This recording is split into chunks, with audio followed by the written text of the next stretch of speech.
नमस्कार, मैं हूं डॉक्टर अन्नपूर्णा से और ये है mock test 9 UGC NET JRF या स्टेट लेवल एलिजिबिलिटी टेस्ट के लिए एनवायरमेंट साइंस सब्जेक्ट में। So this is mock test 9 for UGC NET JRF और state level eligibility test exam in the field of environmental sciences. So let's start with the first question. Question 1.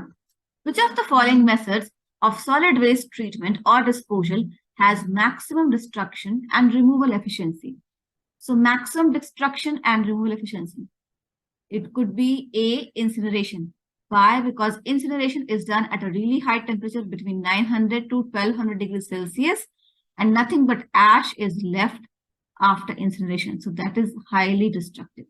So उत्तर होगा question 1 का ए, incineration, क्योंकि incineration 900 से 1100 degree Celsius या 1200 degree Celsius पे होता है और इंसिनरेशन के बाद सिर्फ राख बचती है, तो डिस्ट्रक्शन या रिमूवल एफिशिएंसी सबसे ज्यादा इंसिनरेशन में ही होता है।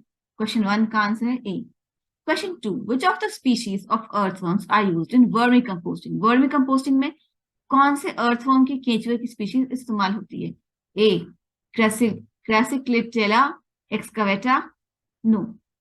बी, ऑक्टोचिचोना सिरेटा, सी, लुम्ब्रिकस टेरेस्ट्रिस, या डी, आइसिनिया फोर्टिडा, या फिर ई, बी एंड डी।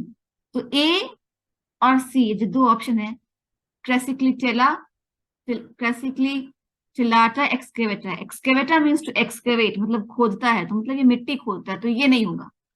और दूसरा लुम्ब्रिकस टेरेस्ट्रिस, टेरेस्ट्रिस का भी जो तात्पर्य है वो जमीन से है, मिट्टी से है, तो ये भी नहीं होगा।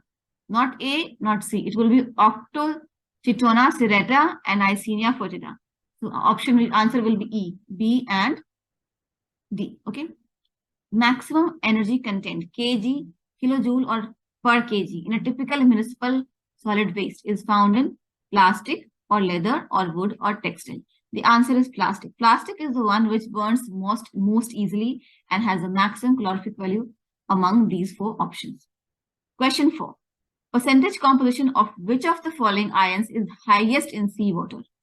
Bicarbonate or chloride or sulfate or sodium? इनमें से किस आयन का परसेंटेज कॉन्सेंट्रेशन सी वाटर में, समुद्री पानी में सबसे ज्यादा होता है? तो बाइकार्बोनेट का भी हाई होता है, क्लोराइड का भी हाई होता है, सल्फेट भी होता है और सोडियम भी होता है, पर सबसे ज्यादा आयन का कॉन्सेंट्रेशन सोडियम का होता है, क्योंकि सोडियम एज सोडियम क्लोराइड भी पाया जाता है समंदर में, और एज सोडियम बाइकार्बोनेट भी पाया जाता है, और एज सोडियम सल्फेट भी पाया जाता है। तो आंसर होगा डी, सोडियम, क्योंकि इन सभी आयंस में सोडियम आयन कॉमन है, so maximum ions concentration sodium का होता है। Self purification of running stream is most likely due to, जो बहता हुआ पानी है वो अपने आप को सेल्फ प्यूरिफाई कर लेता है, खुद ही साफ कर लेता है। कैसे? Option A, oxidation, sedimentation and coagulation. Option B, sedimentation, dilution and oxidation. Option C, dilution, sedimentation and coagulation, या option D, dilution, oxidation and coagulation. तो इसका उत्तर होगा 5 का C, dilution, sedimentation and coagulation. Dilution means the moment a pollutant comes in the running stream, there's lots of water in the stream and it gets diluted, and hence the stream kind of purifies the pollutant. Sedimentation, of course, sediments do settle down at the bottom when the stream is purified. And coagulation, that is when multiple sediments come together and coagulate and form a bigger particle and they settle down at the bottom. So all three processes happen. Question 5, the answer is C, dilution, sedimentation and coagulation.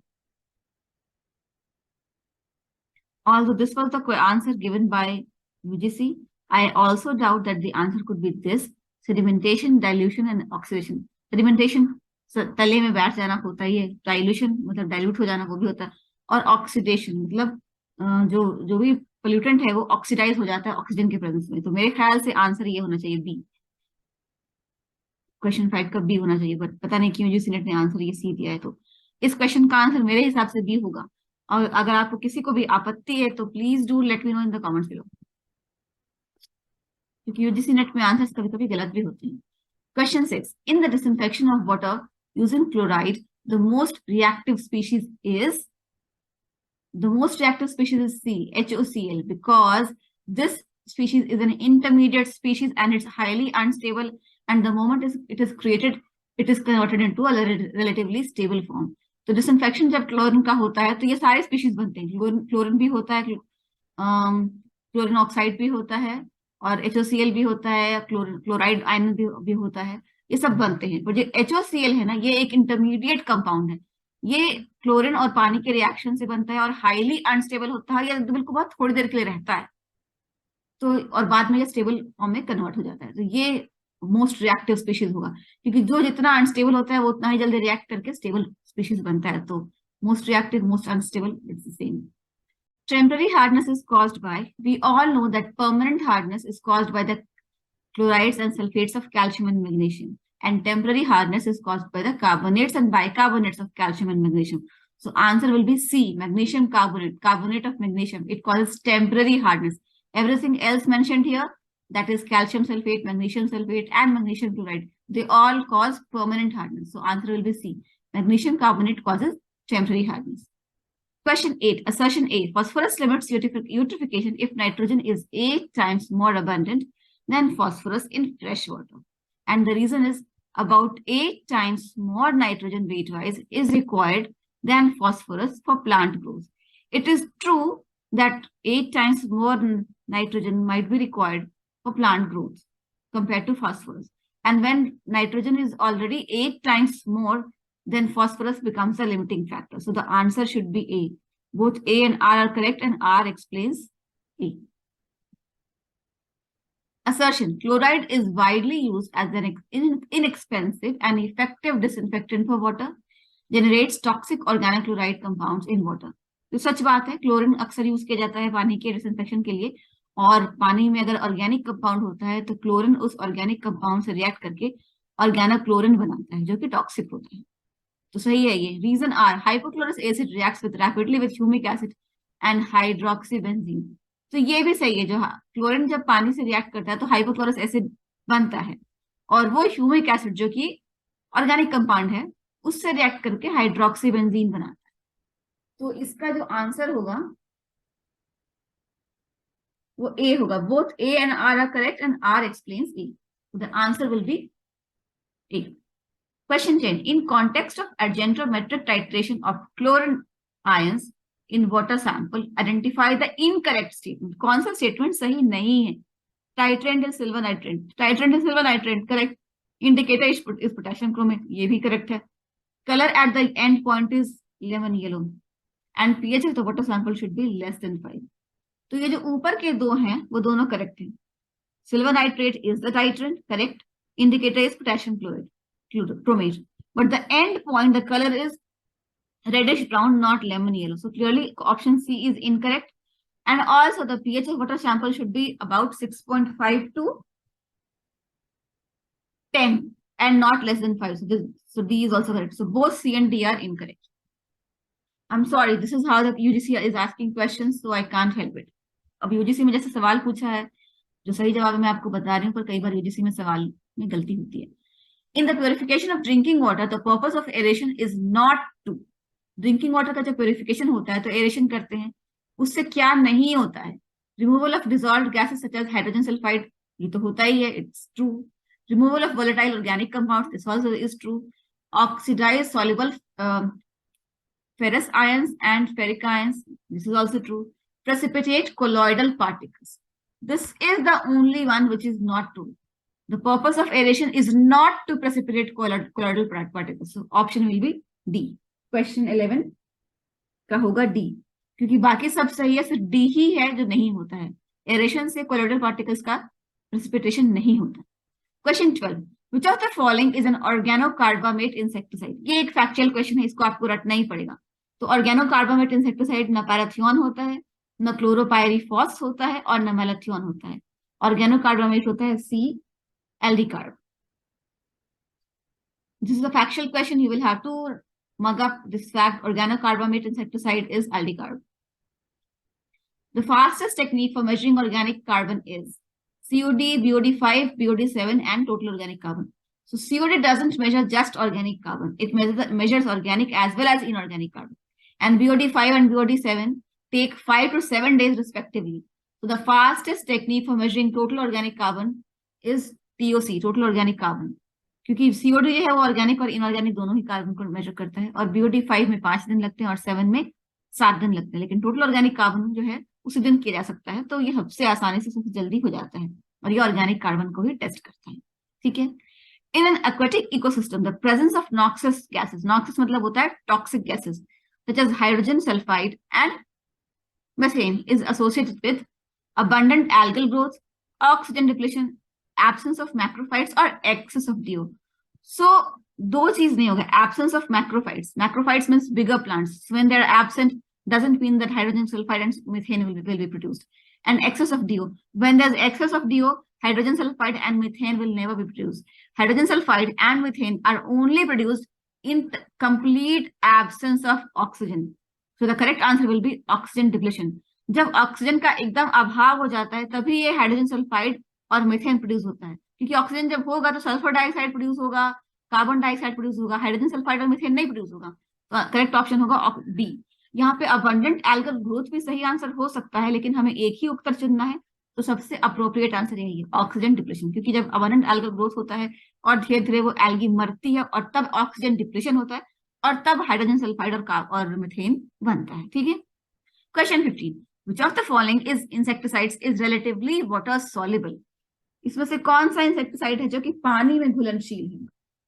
ये भी एक factual question है, you will have to mug up this fact, आपको रटना पड़ेगा। एल्डिकार्ब insecticide है और पानी में घुलनशील भी है। ठीक है।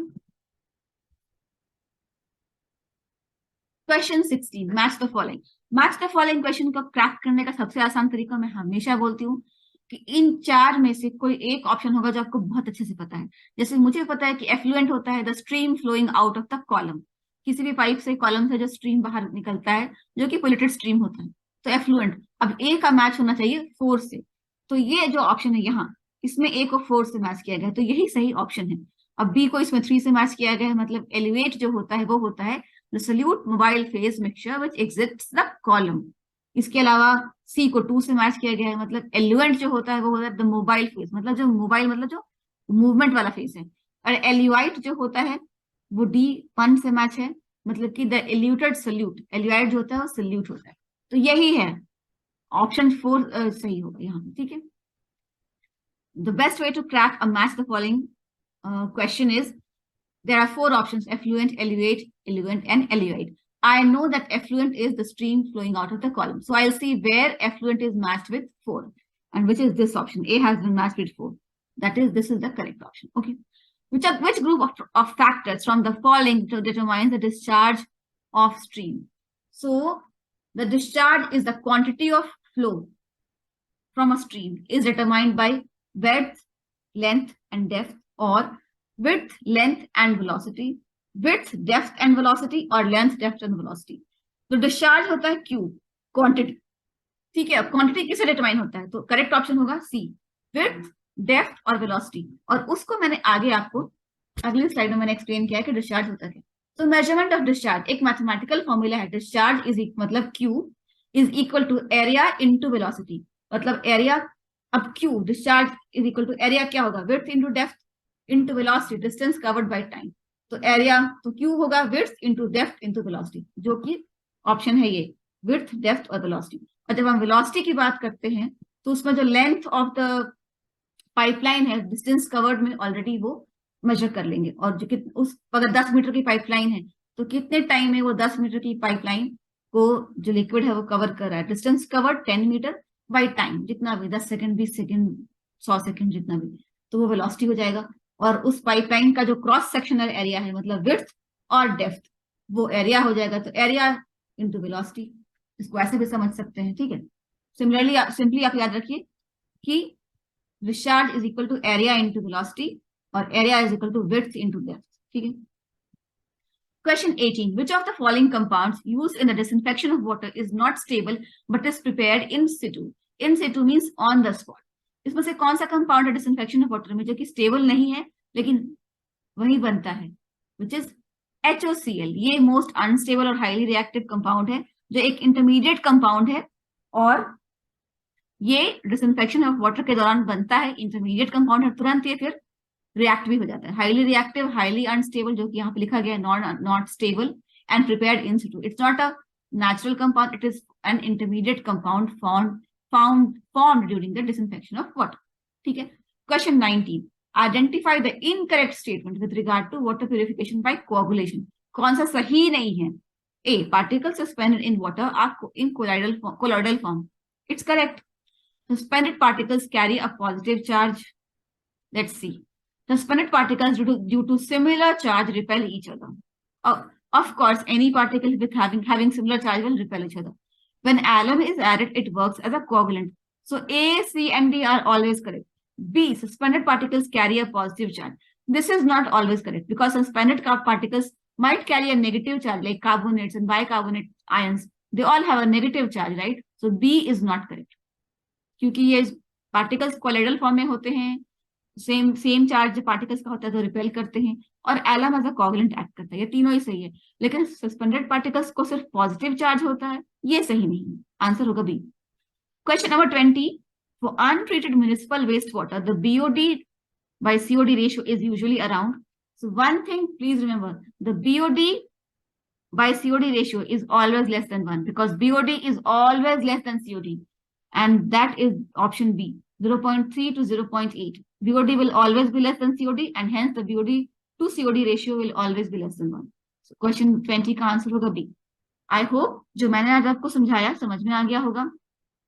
कहीं भी आपको कोई डाउट होता है कि मैं कुछ गलत कह रही हूँ या आपको लगता है कोई और उत्तर सही है, तो प्लीज मुझे कमेंट्स में बताइए। If you feel that any other answer is correct